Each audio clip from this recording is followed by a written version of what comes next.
اب حضرت تشریف رکھیں. حضرت کی طبیعت ناساز ہے, کرم فرمائیے اس عاجز کے حضرت پہ. جلالت تباہ کے باعث بھی اتنی بڑی مسافت طے کر کے تشریف لائے. ابھی فوراً 1 گھنٹے کے بعد حضرت کو واپس بھی جانا ہے. حضرت الاستاذ, استاذ الاساتذہ اور ملک کے عظیم ترین ادارہ جامعہ اسلامیہ مادر علمی دارالعلوم دیوبند کے ممتاز استاذ حدیث, آپ حضرت جو ہے اپنی اعلیٰ اقدار, خوش خلقی, بے پناہ چھوٹوں پہ شفقت اور مودت اور محبت کے باعث اللہ نے پورے ملک میں بیرون ملک بھی ایک عجیب پذیرائی اور مقبولیت عامہ عطا فرمائی ہے. حضرت کو واپس جانا ہے. میں بے انتہا مشکور ہوں, شکر گزار ہوں. اللہ تعالیٰ حضرت کی عمر میں خوب برکت نصیب فرمائے.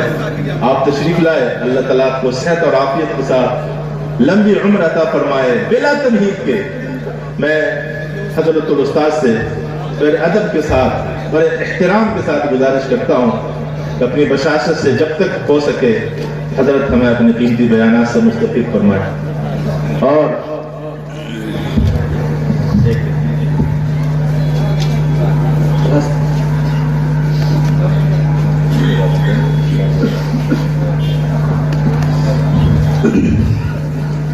حضرت الاستاذ حضرت مولانا سلمان بجنوری صاحب دامت برکاتہم علمی اور تدریسی دنیا میں محتاج تعارف نہیں ہے. حضرت کی خدمات یہ دنیا و آخرت دونوں کے لیے ہے. ہم ان کا کچھ بھی بدلہ نہیں دے سکتے, ہمارے بس میں کچھ بھی نہیں ہے.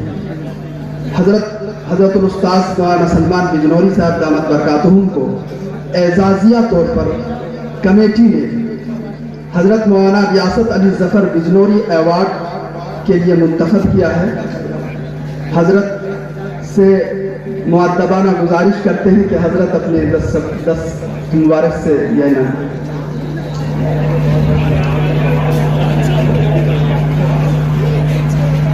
مولانا طلحہ جماعت صاحب حضرت کی شال پوشی فرما رہے ہیں.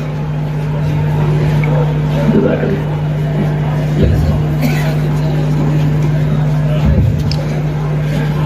اب حضرت سے ہم خاموشی سے مستفید ہیں.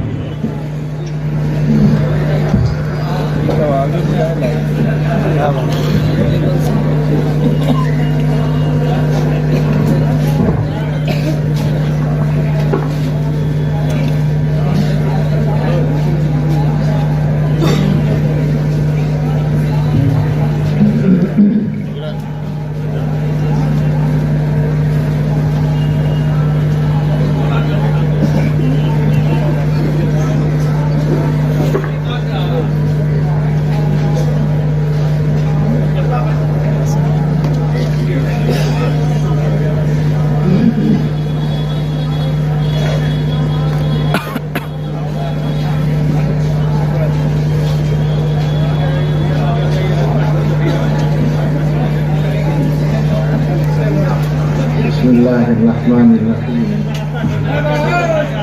الحمد لله نحمده ونستعينه ونستغفره ونؤمن به ونتوكل عليه ونعوذ بالله من شرور أنفسنا ومن سيئات أعمالنا من يهده الله فلا مضل له ومن يضلله فلا هادي له ونشهد أن لا إله إلا الله وحده لا شريك له ونشهد أن سيدنا ونبينا ومولانا محمدا عبده ورسوله صلى الله تعالى عليه وعلى آله وأصحابه وبارك وسلم تسليما كثيرا.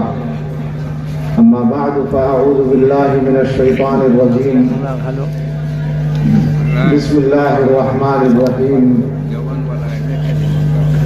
هو الذي أرسل رسوله بالهدى ودين الحق ليظهره على الدين كله وكفى بالله شهيدا. وقال تعالى وذروا ظاهر الإثم وباطنه. صدق الله العظيم. وعن ابي ذر رضي الله تعالى عنه عن رسول الله صلى الله عليه وسلم فيما يرويه عن الله عز وجل يا عبادي كلكم ضال إلا من هديته فاستهدوني أهدكم إلى آخر الحديث. سبحان ربك رب العزة عما يصفون وسلام على المرسلين والحمد لله رب العالمين. اللهم صل على سيدنا محمد وعلى آل سيدنا محمد وبارك وسلم. اللهم صل على سيدنا محمد وعلى آل سيدنا محمد وبارك وسلم. اللهم صل على سيدنا محمد وعلى آل سيدنا محمد وبارك وسلم.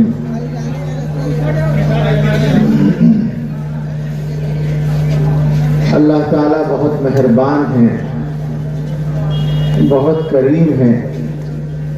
اپنے بندوں کے ساتھ اللہ تعالیٰ کا جو معاملہ ہے وہ ستاری کا اور رحمت کا ہے.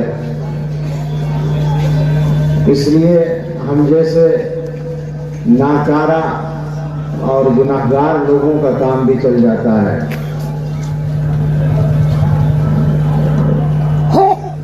جس جلسے میں حضرت مولانا مفتی شکیل منصور صاحب دامت برکاتہم جیسے صاحب نظر عالم موجود ہوں اور حضرت مولانا ابو طالب رحمانی صاحب دامت برکاتہم جیسے عالم و خطیب اور دیگر یہاں علماء جو تشریف رکھتے ہیں، جن میں بہت سے مجھ سے عمر میں چھوٹے ہیں لیکن علم کے اعتبار سے وہ بھی سب قابل قدر و احترام ہیں. ایسے پروگرام میں میری حاضری میرے لیے سعادت ہے. اور صحیح بات یہ ہے کہ یہ چیز دیکھنے کے علاوہ اپنی ذات پر جب نظر جاتی ہے تو بولنے کی ہمت اندر سے نہیں ہوتی. لیکن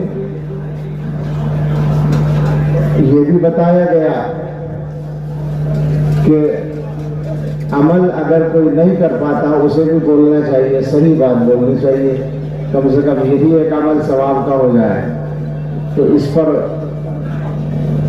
خواہی نخواہی عمل ہو ہی جاتا ہے، بولنا پڑتا ہے، حکم ملتا ہے، حکم کی تعمیل کرنی پڑتی ہے.